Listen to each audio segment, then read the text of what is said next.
हरिः ఓం శ్రీ గురుభ్యో నమః. హరిః ఓం. వాక్య విభూతి అనే శీర్షికలో భగవాన్ శ్రీ సత్యసాయిబాబా వారి ఉపదేశము తెలుసుకుందాం. సాయి శరణం, బాబా శరణం.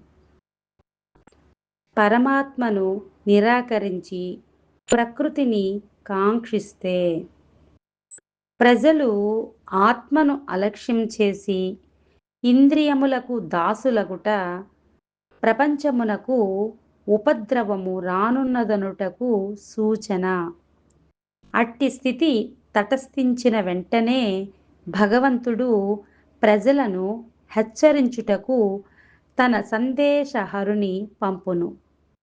అట్టి హెచ్చరికలు చాలవనియు పునర్నిర్మాణమే జరుగువలననియు తోచినప్పుడు తానే బయలుదేరి వచ్చును. అదే అవతారము. ఆత్మను మరచిన వారికి ఉదాహరణగా అర్జునునిని, రావణునిని చెప్పవచ్చును. అర్జునుడు ఆత్మతత్వమును విస్మరించి విషణ్ణుడైనాడు.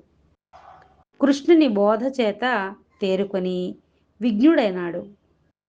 రావణుడు భౌతిక శాస్త్రములలో ప్రవీణుడే గాని ఆత్మకు గల మహోన్నత శక్తులాతడు ఎరుగడు. కనుకనే పరమాత్మ అయిన రాముని నిరాకరించి ప్రకృతి అయిన సీత మీద ఆధిపత్యమును కాంక్షించి ప్రకృతిని వశపరుచుకొనుటకు ప్రాకులాడి హతుడైనాడు.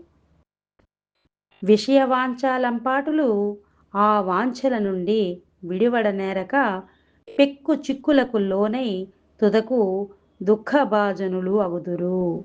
ఓం శ్రీ సాయిరాం.